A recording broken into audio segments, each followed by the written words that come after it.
audio jungle.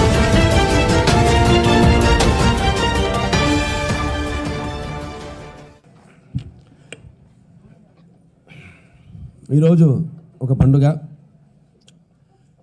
మన Basavataraka Indo American cancer hospital and research institute 19వ సంవత్సరం పూర్తి చేసుకుని 19వ సంవత్సరాలకు అడుగుడుతున్న ఈ శుభ సందర్భంగా ఈ పండుగకు ముఖ్య అతిథిగా విచ్చేసిన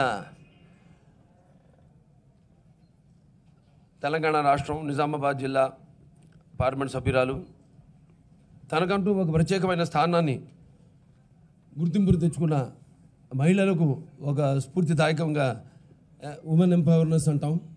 అలా ఎన్నో రంగాల్లో, అటు రాజకీయ రంగంలో అయితేనేమి, అటు తెలంగాణ జాగృతి అనే సంస్థ పెట్టి కానీ ఇలా ఎన్నో తనకంటూ ఒక ప్రత్యేకమైన గుర్తింపును తెచ్చుకున్న నా సోదరి కల్వకుంట్ల శ్రీమతి కవిత గారికి, అలాగే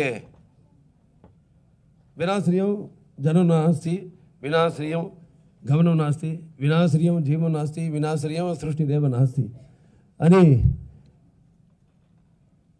మేము చేసిన 2 సినిమాలు, సింహ తర్వాత లెజెండ్, ఒకదాన్ని మించి ఒకటి అద్భుతంగా ఆంధ్ర ప్రేక్షకులకి, తెలుగు ప్రేక్షకులకి అందించిన అందరి అభిమాన దర్శకుడు, నేను ఎక్కువగా అభిమానించే దర్శకుడు. ఎందుకంటే ఒక సినిమా తర్వాత ఇంకో సినిమా ఒకదాన్ని మించి ఒకటి చేయడం అన్నది చాలా కష్టం. అటువంటిది పాత రికార్డులన్నింటినీ మళ్ళీ, అంటే చరిత్ర సృష్టించాలన్న మేమే, దాన్ని తిరగ రాయాలన్న మేమే అన్నది ఊరికే చెప్పడం కాదు, చేతల్లో చేసి చూపించాను. ఎందుకంటే నాకు దేనికైనా నాన్నగారే ఇన్స్పిరేషను. అంటే ఈ భూమి మీద అందరూ పుడతారు గిడతారు కానీ అందరు మహానుభావులు కాలేరు. ఒక మనిషి మహోన్నత విజయపథంలోకి నడవాలంటే, అత్యున్నత శిఖరాలకు ఎదగాలంటే సత్సంకల్పం కావాలి, అకుంటే దీక్ష పొనాలి, నీ దారిలో నువ్వు నడవాలి అంటారు. అందుకే మేము ఒకళ్ళ ట్రెండ్లో వెళ్ళే వాళ్ళం కాదు, మేము ట్రెండ్ సృష్టించేవాళ్ళం. ఆ వారసత్వాన్ని, ఎందుకంటే వారసత్వం అనేది కత్తికి 2 వైపులా పదులు లాంటిది. ఇవాళ కవిత గారు కానివ్వండి, అటు వాళ్ళ నాన్నగారు తండ్రి యొక్క వారసత్వాన్ని తీసుకెళ్తూ ముందుకి రాజకీయాలుగా, అలాగే ఇటు బోయపాటి గారు, నేను, మా సినిమాలు ఒకదానికి మించింది ఒకటి. ఇప్పుడు మళ్ళీ ఒకటి మొదలు పెట్టబోతున్నాం సినిమా, నాన్నగారు బయోపిక్ తర్వాత. ఇలా గతాన్ని గురించి మేము పట్టించుకోము. గతం ఏమిటి, మన ఇన్ని రికార్డులు, మన ఈ స్థాయిలో ఉన్నాం అన్నది మేము ఇప్పుడు ఆలోచించాం.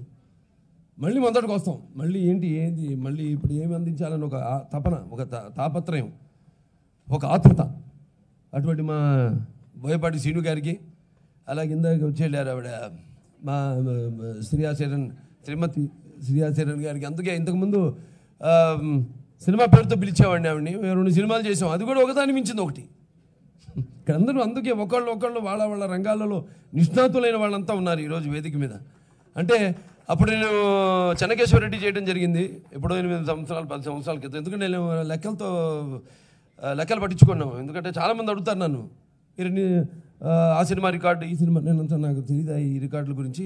నా అభిమానులు అడగండి, ఏమైనా షోకి పిలిచినా కూడా నన్ను పిలవకండి, నా అభిమాని ఏమైనా కూర్చోబెట్టాడు. ఎందుకంటే నాది ఓపెన్ బుక్.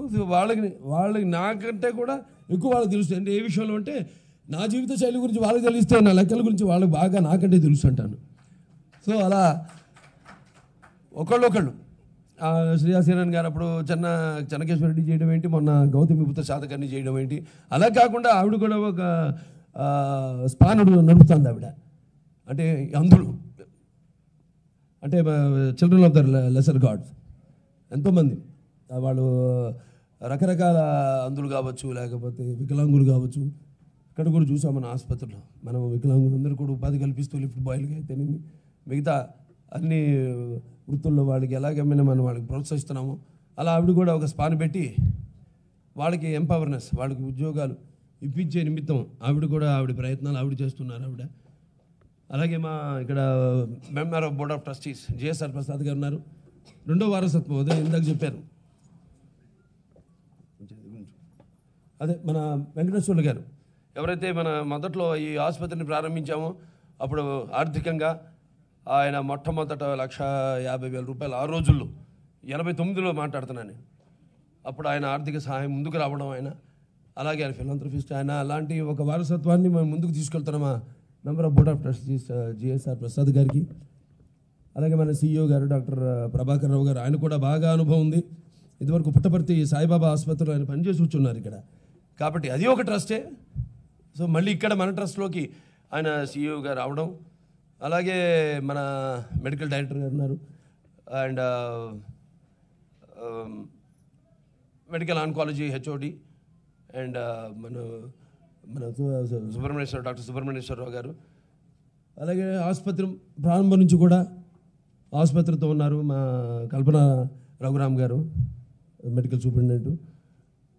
తర్వాత మా CEO గారు ఉన్నారు, కృష్ణమూర్తి గారు, మిగతా డాక్టర్లు అందరు ఉన్నారు ఇక్కడ. వేదిక మీద ఉన్న డాక్టర్లకి, HODలకి, అలాగే మిగతా సిబ్బంది అందరికీ, medical, non medical, paramedical and nursing staff, పాత్రికేయులకి, అభిమానులకి అందరికి కూడా నా హృదయపూర్వక కళాభివందనాలు తెలియజేసుకుంటున్నాను. ముందుగా ఈ ఆసుపత్రి అందరు చెప్పారు, తెలిసింది.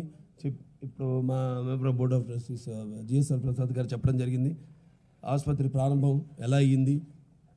ముఖ్యంగా నేను చెప్పుకోవాల్సింది మా అమ్మగారి గురించి.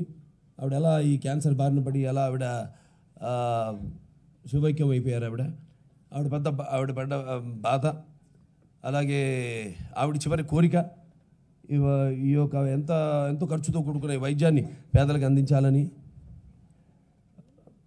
ఆవిడ ఒక కోరికని ఇలా ఈ ఆసుపత్రి రూపంగా నాన్నగారు ఆవిడ ఏదైతే పడ్డ బాధని, ఏదైతే ఆవిడ కోరిక ఉందో ఆ కోరికను ఈ రూపంగా, ఈ ఆసుపత్రి రూపంగా ఆవిడ శాశ్వతంగా గుర్తుండిపోయాలి. అందుకే బసవ తారకం అని పెట్టారు, కానీ బసవ రామ తారకం అని పెట్టలా.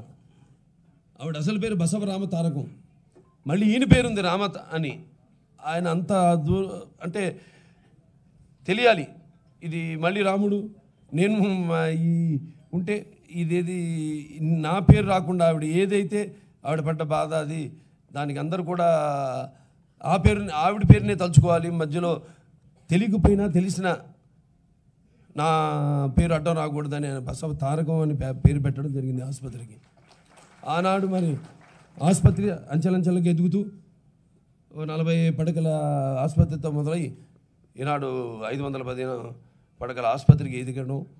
అలాగే ముఖ్యంగా ఇదొక ఏదైతే నాన్నగారు ఆ నానుడితో రాజకీయాల్లోకి వచ్చారో, సమాజమే దేవాలయం, ప్రజలే దేవుళ్ళు, నేను అందులో ఖర్చుకుండా అన్నట్టు పనిచేస్తూ. ఏంటండి వీడియో నచ్చిందా? అయితే ఓ లైక్ వేసుకోండి, లేదంటే ఓ కామెంట్ చేయండి. ఎప్పటికప్పుడు మా వీడియోస్ చూడాలంటే సబ్స్క్రైబ్ చేసుకోండి.